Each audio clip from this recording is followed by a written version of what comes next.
बिस्मिल्लाहिर्रहमानिर्रहीम।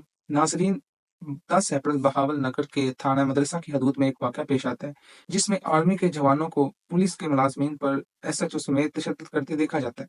पुलिस का मौक़िफ़ सामने आता है कि हमने कुछ लोगों को रोकने की कोशिश की, उनमें से एक को गिरफ्तार भी किया जिससे असला बरामद हुआ। हमने दूसरे का पीछा किया, वो एक घर में चला जाता है और वहाँ हम रेड करके उसको गिरफ्तार करते हैं, जहाँ पर हमें यरगमाल बना लिया जाता है।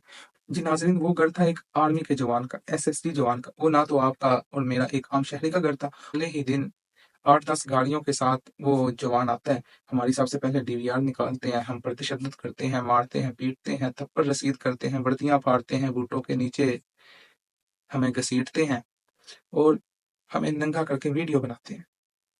पुलिस वाले कहते हैं हमारे साथ बड़ा ही जुल्म हुआ है, हमें इन्होंने बहुत मारा है, हम पर तशद्दुद किया है। लेकिन वहाँ उस जवान का, आर्मी वालों का मौक़िफ़ इससे बिल्कुल मुख्तलिफ है। बिस्मिल्लाहिर्रहमानिर्रहीम। नाज़रीन, 10 अप्रैल बहावल नगर